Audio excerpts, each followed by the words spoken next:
Hello friends, welcome to Gyanshila. So friends, जैसा कि आपको पता है मात्र 15 दिन बचे हुए हैं आपकी एग्ज़ाम में, एसएससी सीजीएल टीयर 2 की एग्ज़ाम। नो डाउट कि आपने बहुत मेहनत की होगी, बहुत पढ़ाई अब तक की होगी, लेकिन ये जो 15 दिन है, इस 15 दिन का एक एक दिन, एक एक मोमेंट जिसने इफेक्टिवली यूटिलाइज कर लिया वो चैंपियन है। और ये बहुत इंपॉर्टेंट पार्ट है आपकी लाइफ का, बिकॉज आपकी एस्पिरेशंस होगी इंस्पेक्टर बनने की, सीबीआई में एसआई बनने की, assistant in ministry of external affairs, कोई भी आपकी ड्रीम जॉब हो। यहाँ पर जो समय है ना, ये डिसाइडिंग फैक्टर होने वाला है और इसको कैसे यूटिलाइज करना इज़ वेरी इंपॉर्टेंट। तो मैं इस वीडियो में ना आपको बहुत सारी बातें ऐसी बताने वाला हूँ जो शायद आपको अभी तक किसी ने नहीं बताई होगी। मॉक टेस्ट को लेकर के, रिवीजन को लेकर के कुछ ऐसी बातें बताऊंगा जिनको अगर आप अप्लाई करोगे तो आई कैन एंश्योर यू कि आपका जो स्कोर है ना उसको आप अच्छा खासा बढ़ा सकते हो। जैसे कि हो सकता है आपका स्कोर अभी 140 या 150 तक अटक रहा होगा और आप इसको इंप्रूव नहीं कर पा रहे। आपका स्कोर मान लो 150 आ भी रहा है, दैट डजेंट मीन कि आप 150 की आपकी एक्चुअल वर्थ है।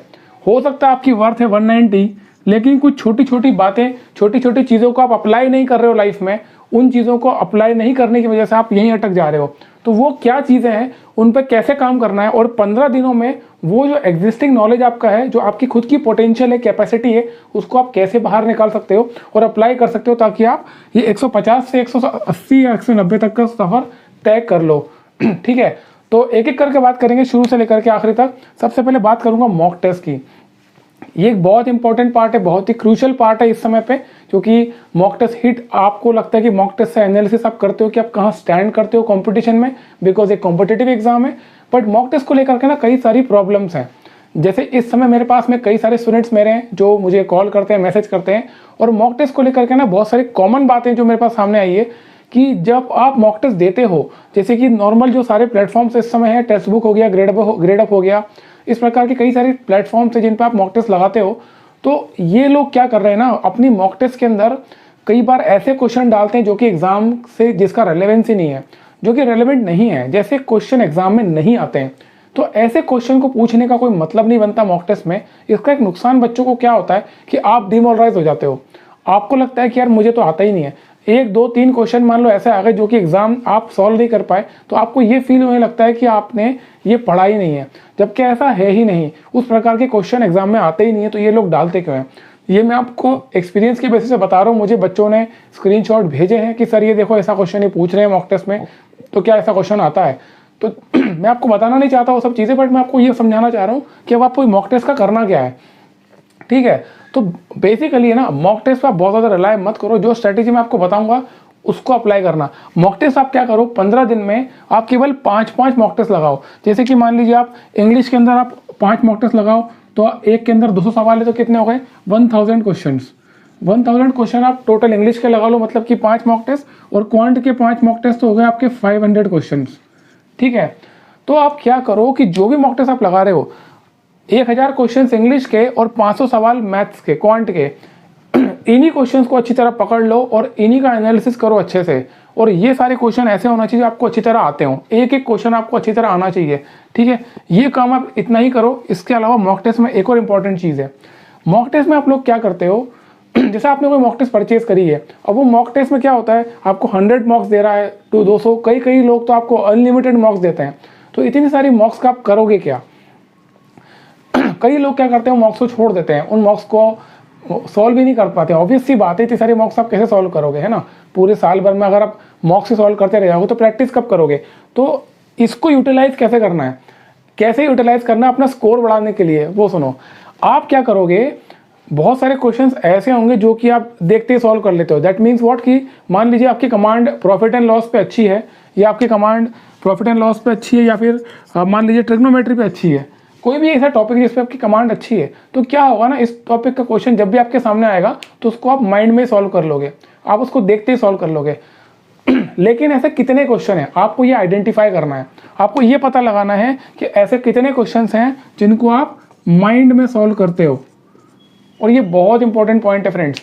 मेरा पर्पज़ ये है आपको 70% तक लेके जाना। मतलब कि एग्जाम में, अगर क्वांट की बात कर रहा हूँ मैं, एग्जाम में अगर 100 क्वेश्चंस आ रहे हैं तो 70% क्वेश्चन, मतलब 70 क्वेश्चंस ऐसे होना चाहिए जो आप माइंड में सॉल्व कर पाओ। तो ये पोजीशन आएगी कैसे? अब आप क्या करोगे, जितने मॉक्स आपके पास में हैं आप केवल उन मॉक्स के वही क्वेश्चन सॉल्व करो जो कि आप माइंड में सॉल्व कर पा रहे हो। आपको एक चीज़ का ध्यान रखना है, जैसे आप मॉक टेस्ट उठाओगे तो आपको पेन पेपर को हाथ नहीं लगाना, आप उसको रख दो, केवल मॉक टेस्ट सामने रखो और क्वेश्चंस को देखना शुरू करो। पहला क्वेश्चन देखा, आपने पढ़ा, आपको लग रहा है कि ये क्वेश्चन माइंड में आप सॉल्व नहीं कर सकते, उसको छोड़ दो, आगे बढ़ जाओ। सेकंड क्वेश्चन देखो, आपको लगता है कि ये सॉल्व हो सकता है आपके माइंड में, उसको सॉल्व करो, टिक करो, आगे बढ़ जाओ। ऐसा करते करते थर्ड फोर्थ फिफ्थ क्वेश्चन, जो क्वेश्चन आप नहीं कर पा रहे माइंड में सॉल्व, उसको छोड़ दो और केवल वही क्वेश्चन सॉल्व करो जो आपको लगता है कि आप माइंड में सॉल्व कर सकते हो और एक्यूरेटली सॉल्व कर सकते हो, तो उन क्वेश्चंस को टिक करो, वो पूरा पेपर सबमिट कर दो। इसमें क्या होगा ना फ्रेंड्स, इसमें आप दिन भर में 1 मॉक 2 मॉक लगा पाओगे इजीली, बिकॉज आप सारे क्वेश्चन सॉल्व नहीं कर रहे, तो आपको टाइम बच रहा है। आपको ये पता चलना बहुत ज़रूरी है कि ऐसे कितने सवाल हैं जो आप बिना पेन उठाए सॉल्व कर सकते हो। ये बहुत इंपॉर्टेंट चीज़ है। इसका रीज़न मैं आपको बताता हूँ क्यों। क्योंकि होता क्या है ना, कई सारे मार्क्स आपके कटेंगे कैलकुलेशन मिस्टेक की वजह से, कई सारे कटेंगे आपके कंसंट्रेशन की कमी होने की वजह से। होता क्या है, जब आप एग्जाम में आपको एक शीट मिलेगी, तो उस शीट में जब आप क्वेश्चन सॉल्व करते हो तो आप स्क्रीन आपके सामने कंप्यूटर की होती है, वो शीट आपकी टेबल पर रखी होती है, तो आप उधर क्वेश्चन पढ़ते हो, फिर इधर लिखते हो, उधर पढ़ते हो, फिर लिखते हो। ऐसे में क्या होता है ना, आपका टाइम बहुत वेस्ट हो जाता है। आपका टाइम तो वेस्ट होता ही, टाइम तो ज़्यादा लगना ही लगना है, पर पॉसिबिलिटी होती है कि आपने कुछ पढ़ा और कुछ लिखा, तो ऐसे में गलती होने की संभावना बढ़ जाती है। वहीं अगर आप एक मेमोरी टेक्निक यूज़ करो, ब्रेन पावर अपनी इंप्रूव करो और ज़्यादातर क्वेश्चन ब्रेन के अंदर सॉल्व करने की कोशिश करो। मतलब कि आप खुली आंखों से देख रहे हो, आपके सामने कंप्यूटर है, उसके पीछे कोई दीवार है और आप खुली आंखों से पूरे क्वेश्चन को दीवार पे सॉल्व होते हुए देख रहे हो। ये एबिलिटी अगर आपने डेवलप कर ली तो आपका ना सिर्फ एक्यूरेसी लेवल बढ़ेगा, बल्कि आपका टाइम भी बहुत बचेगा एग्जाम में, और वो बहुत इंपॉर्टेंट, दोनों ही बहुत इंपॉर्टेंट फैक्टर है।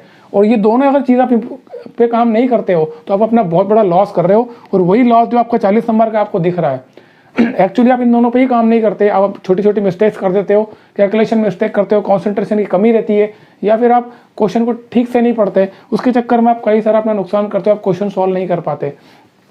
तो आप क्या करो, मैक्सिमम मॉक टेस्ट आप ऐसे सॉल्व करो, जितनी भी मॉक टेस्ट होंगे आप केवल वही क्वेश्चन सॉल्व करो जो आप माइंड में सॉल्व कर सकते हो। और ऐसे करते करते आप ये देखो कि डेली बेसिस पे आप ऐसे कितने क्वेश्चन हैं। मान लो आपने आज एक मॉक लगाया और आप 20 ही क्वेश्चन माइंड में सॉल्व कर पाए, तो कोई बात नहीं, आप क्या करो, कल इसको 20 को 25 करने की कोशिश करो। कोशिश करो ज़्यादा से ज़्यादा क्वेश्चन ब्रेन के अंदर सॉल्व करने की। जितना ट्राई करोगे ना, उतना ज़्यादा ये इंप्रूव होगा, और जितना ज़्यादा इंप्रूव होगा ना, उतना ज़्यादा ये आपको एग्जाम के दिन हेल्प करेगा। ठीक है, तो ये 20 आ रहा है, 30 आ रहा है, जो भी आ रहा है, ट्राई करो 60 से 70 को ले जाने की। मान लो एग्जाम के अंदर आप 60 भी क्वेश्चन ऐसे होते हैं, 60 क्वेश्चन भी मान लो ऐसे होते हैं जो आप माइंड में सॉल्व करने की हैसियत रखते हो, तो इसका आपको एडवांटेज क्या मिलेगा पता है? माइंड में सॉल्व करने का मतलब है आपने पेन पे लिखने की जो आपकी टाइम था उसको बचा लिया। ब्रेन में आप फटाफट टाइप कर सकते हो, जैसा आंखों से आप देख लेते हो, आप डायग्राम बना लेते हो, कुछ लिखते हो, वो आप स्पीड में करते हो। तो वहाँ पर आप मैक्सिमम कोई क्वेश्चन को सॉल्व करने का आपको टाइम कितना लगेगा? 30 सेकेंड्स। 30 सेकेंड सॉल्व करने में, एक क्वेश्चन सॉल्व करने में 30 सेकेंड लगेगा अगर आप किसी क्वेश्चन को माइंड में सॉल्व करते हो। इसका एडवांटेज क्या मिलेगा? मान लो 60 क्वेश्चन भी आप कर लेते हो ऐसा, तो 60 × 30, 6 × 36, कितने सेकेंड्स हुए? 60 × 30 हो गए 1800 सेकेंड्स। कितने मिनट्स हो गए? 30 मिनट्स। मतलब कि आपने 60% पेपर अपना मात्र आधे घंटे में सॉल्व कर लिया, 60 क्वेश्चन हाफ एन आवर में। मैं ये नहीं कह रहा हूँ कि बहुत आसान है, आप में से कई लोग बोलेंगे सर इम्प्रैक्टिकल बात है। इम्प्रैक्टिकल कुछ नहीं है। अगर ये इम्प्रैक्टिकल है ना, तो आपको जॉब लेना भी इम्प्रैक्टिकल है। मैं ये बता रहा हूँ कि आप कोशिश करो 60 तक पहुँचने की, ना हो तो 50 तक पहुँचो, लेकिन आप एक बहुत बड़ा हिस्सा पेपर का अगर माइंड में सॉल्व करते हो तो आपकी एक्यूरेसी लेवल बढ़ता है, आपका टाइम बचता है। और इसका सबसे बड़ा एडवांटेज क्या है? 60 क्वेश्चन आपने आधे घंटे में कर दिए। आधे घंटे में 60 क्वेश्चन करने का मतलब क्या है? बचे हुए 40 क्वेश्चन के लिए 1.5 घंटा, 90 मिनट्स। 40 क्वेश्चन के लिए 90 मिनट्स। अब यहाँ पर आप कैसे खेलोगे? कई सारे क्वेश्चंस आप लिख के सॉल्व करोगे। मान लो आपने 40 में से 30 क्वेश्चन आपने लिख के सॉल्व करे, तो भी कितना समय लगेगा? होता क्या है फ्रेंड्स, एग्जाम के अंदर 4, 5, 6 क्वेश्चन ऐसे आएंगे जो थोड़े से कैलकुलेटिव हो सकते हैं। जैसे कि 2017 वाले Tier 2 में यही हुआ था कि बच्चे बहुत सारा मैथ्स पढ़ते थे, फॉर्मूले याद करते थे, लेकिन कैलकुलेशन बेस्ड क्वेश्चन आ गए। और कैलकुलेशन बेस्ड क्वेश्चन जो होते हैं ना, उसमें कैलकुलेशन ही करना पड़ता है, टाइम देना पड़ता है। बिना टाइम दिए आप उस क्वेश्चन को सॉल्व नहीं कर सकते। और ऐसे क्वेश्चन क्या करते हैं? टाइम मांगते हैं, और टाइम एग्जाम में होता नहीं है। 2 घंटे में आपको पेपर खत्म करना है। तो ये टेक्निक आप ज़रूर यूज़ करना। और अगर आपको कुछ भी डाउट है, इस वीडियो को जहाँ से मैंने बताना शुरू किया है ना, इस टेक्निक को वापस से समझ लो कि मैं क्या बोलना चाहता हूँ। ये बहुत इंपॉर्टेंट बात है। पूरी टेक्निक को समझ लो। आपको करना कुछ नहीं है, मॉक टेस्ट उठाना है, उसको उठा करके देखना है, क्वेश्चन देखो और बस आगे बढ़ते चले जाओ। और एक डेली बेसिस पर अपने एक कहीं भी कॉपी में लिखो, आपने आज मान लो 21 क्वेश्चन करे तो लिखो वहाँ पे 21 कॉपी में तारीख लिखो और लिखो कैसे कितने क्वेश्चन आपने डेली बेसिस पे विदाउट पेन यूज़ किए सॉल्व करें। ठीक है, तो ये रहा मॉक टेस्ट का पूरा हिस्सा खत्म हो गया। मॉक टेस्ट के बारे में इतना ही था डेली। और आप फुल मॉक टेस्ट, जो फुल लेंथ मॉक टेस्ट आप ज़्यादा लगाना मत, केवल 5-5 मॉक टेस्ट लगा लो। बिकॉज क्या होता है ना, मॉक टेस्ट का पर्पस केवल इतना ही है कि आप एग्जाम के ओरिएंटेशन के करीब रहो। एग्जाम में जैसा आता है ना, आपको 2 घंटे बैठना है, 2 घंटे बैठना भी तो एक काम होता है ना, ये भी कई लोग नहीं कर पाते हैं। तो 2 घंटे बैठना भी आना चाहिए, इसीलिए आपको एक मॉक टेस्ट लगाना। अदरवाइज ये जो मॉक टेस्ट चल रही है ना मार्केट में, ये लोग किसी काम की नहीं, बेसिकली आपको बता रहा हूँ, कुछ भी क्वेश्चन डाल देते हैं। इसका एग्जाम से डायरेक्ट कोई संबंध नहीं है, ये केवल प्रैक्टिस के लिए होते हैं। और एक कारण बड़ा ये भी है कि जितने भी मॉक टेस्ट के जो बड़े बड़े प्लेटफॉर्म्स हैं, इन्होंने किसी ने, ये सब स्टार्टअप्स हैं, है ना, ये सब कंपनियां हैं फॉरेन फंडेड, इन्होंने किसी ने एग्जाम नहीं निकाली, कभी एग्जाम में बैठे नहीं है, तो इनको कैसे पता होगा एग्जाम में पेपर कैसे आता है, क्वेश्चंस कैसे आते हैं। ठीक है, तो मॉक टेस्ट दे दो केवल इसलिए कि एग्जाम के करीब रहो, एग्जाम के ओरिएंटेशन को आप पकड़ के रखो। 2 घंटे 2.25 घंटा बैठना भी एक काम होता है, उसमें आप फेमिलियर रहो। ठीक है, ये हो गया आपका मॉक टेस्ट का काम। अब बात कर लेते हैं रिविजन की। ये ना बहुत इंपॉर्टेंट फैक्टर है। होता क्या है दोस्तों, जैसे कि आपने पढ़ाई की होगी, आप बहुत लंबे समय से पढ़ाई कर रहे हो, आज 8-9 महीने मतलब 2020 जनवरी से आप लगे होगे पढ़ने और आप पढ़े चले जा रहे हो। 2020 जनवरी में आपने कुछ पढ़ा होगा तो जरूरी नहीं आपको आज याद हो, लेकिन जो बच्चा कंसिस्टेंट है अपने परफॉर्मेंस में, जो बच्चा डेली बेसिस पर रिवीजन करता है और रिवीजन की इंपॉर्टेंस को जानता है, उसको एक एक चीज़ याद होगी।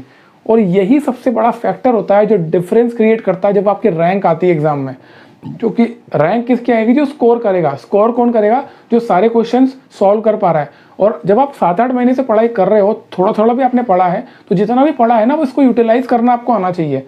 तो रिवीजन बहुत इंपॉर्टेंट है। जो कुछ भी आपने कॉपी के अंदर लिखा है उसको वापस से चैनलाइज करो, वापस से देखो और डेली का टाइम फिक्स करो, सुबह 1 घंटा, शाम को 1 घंटा। ये this is more than enough. 1-1.5 घंटा आप क्वांट की रिवीजन कर लो, 1-1.5 घंटा आप इंग्लिश का कर लो, लेकिन जितना भी आपने आज तक पढ़ा है उसको आपको समराइज करना आना चाहिए। 5, 6, 7, 8 पन्नों में आपने समराइज करा, जल्दी से देख लिया, आगे बढ़ गए। तो इससे क्या होगा ना, आपका माइंड जो है हर चीज़ को, कॉन्सेप्ट को एक्सेप्ट, ग्रास्प कर लेगा, एब्जॉर्ब कर लेगा। और वो बहुत ज़रूरी है। कोई क्वेश्चन आता है एग्जाम में, क्वेश्चन को सॉल्व करने के लिए आपको बहुत नेचुरल होना पड़ेगा। ऐसा नहीं है कि आपको माइंड पे लोड पड़ रहा है कि इसको सॉल्व कैसे करूँ, ठीक है ना। तो ये नेचुरली सॉल्व करने के लिए रिवीजन बहुत हेल्प करता है। तो मेमोराइज डेली यूज़ करो, मेमोरी टेक्निक्स यूज़ करो। इंग्लिश में भी idiom phrases, one word substitution बहुत सारे ऐसे आते हैं और बहुत समुंदर है इसका। तो आपके पास जो कुछ भी कलेक्शन अभी तक है, इसको स्मार्टली यूज़ करो, टाइम फिक्स करो और डेली रिवाइज करना स्टार्ट कर दो। मेमोरी में जाएगा। ऐसे ही रट्टा लगाने से एक दिन में कुछ नहीं होगा। डेली बेसिस पे थोड़ा थोड़ा जब हम करते हैं ना, तब के जा करके एक लंबे समय तक आपको रिटेन करता है माइंड आपका, ठीक है। और मेमोराइज में भी, रिवीजन में ब्रेन पावर का वही आपको यूज़ करना है। मैंने आपको बताया कि जब आप क्वेश्चंस, जो आपको बताया कि क्वेश्चन जब सॉल्व करोगे, कोई चीज़ करते हो, तो कोशिश करो माइंड में रिटेन करने की, है ना। तो ट्राई करना है कि कितना ज़्यादा हम रिटेन कर सकते हैं किसी चीज़ को लंबे समय तक। और जब आप रिवीजन करते हो तो जो भी आपने रिवीजन करा है उसको ऐसे टाइम पे यूज़ करो वापस रिवाइज करना, जैसे आप खाना खाते हो या आप नहा रहे हो या आप कहीं घर से कहीं जाते हो, लाइब्रेरी जाते हो या कहीं भी पढ़ाई करने जाते हो, कुछ भी दूसरा काम आप करते हो, तो चलने फिरने का, आने जाने का जो समय आप काटते हो ना, उस समय को यूज़ करो रिवीजन करने में। तो आप माइंड में चलने दो सारी चीज़ों को, ताकि आपके दिमाग में वही चीज़ चलती रहे जो एग्जाम में आने वाली है। तो ये आपको बहुत हेल्प करने वालेगा। और मेरा विश्वास करो, अगर आप ऐसे जियोगे ना 15 दिन तक, तो आपको उसका बेनिफिट एग्जाम वाले दिन जरूर दिखेगा, ठीक है। तो ये हो गया रिवीजन वाला पार्ट। अब सबसे इंपॉर्टेंट आखिरी पार्ट है व्हाट टू लीव। होगा क्या फ्रेंड्स, आप जब प्रीवियस ईयर पेपर भी उठा के देखोगे ना, तो हो सकता है आपने कोई कॉन्सेप्ट छोड़ दिया हो सकता है आपने ऐसे कोई चीज़ ना पढ़ी हो, या आपको पढ़ना रह गया हो, या आपको समझ में ना आया हो। तो एक काम जरूर करना, जब आप मॉक टेस्ट सॉल्व करो या क्वेश्चन सॉल्व करो और आप उसमें अटक रहे हो, या आपको ऐसा लग रहा है कि मैंने नहीं पढ़ा है, तो ये गलती मत करना कि उसको आप पढ़ने बैठ जाओ। मेरा कहने का मतलब ये है कि आपकी पहली प्रायोरिटी भी क्या होना चाहिए, जितना आपने ऑलरेडी पढ़ लिया है वो पूरा का पूरा आप पहले परमानेंट करो। उस ऐसा होना चाहिए कि जितना पढ़ा है ना, वो अगर एग्जाम में आ रहा है तो आप सॉल्व कर पा रहे हो एक्यूरेटली विद इन टाइम। ये 2 चीज़ें अगर आप कर पा रहे हो तो ये आप नया कुछ उठाना, अदरवाइज नया कुछ भी मत उठाना। आखिरी का समय चल रहा है, क्योंकि होगा क्या, नया उठाओगे उसमें आप प्रैक्टिस कर नहीं पाओगे। उतने समय को अगर आप उसको देते जो आपको ऑलरेडी आता है, तो शायद उसको कर पाओ अच्छे से, ठीक है। तो जो आपकी नॉलेज है आपके पास में, जो आपने ऑलरेडी पढ़ रखा है, उस पर फोकस करो, उसको परमानेंट करो। देखिए 15 दिन की तैयारी में 200 से 200 तो नहीं आते हैं, लेकिन मैंने आपको कहा कि आपकी कैपेसिटी अगर है 190 की, 190 की अगर आपकी हैसियत है और अगर आप 140 150 ही ला रहे हो तो क्यों 150 पे टिके हुए हो ना। इसका जो गैप है 40 नंबर का, ये इसलिए है क्योंकि आपको जो आता है आप उसको बाहर नहीं निकाल पा रहे। तो बाहर निकालने का तरीका क्या है, जो तरीका मैंने बता दिया है, कोशिश करो इसी पे काम करने की और कैसे भी करके जो आता है उसी को रीइंफोसाइज करो, ना कि नया कुछ उठाने का। अगर आपको लगता है तो ही पढ़ना, अगर आपको लगता है कि आप नहीं कर पा रहे, आपका टाइम बच रहा है, तो नया कॉन्सेप्ट आप उठाओ या नई कोई चीज़ आप उठाओ।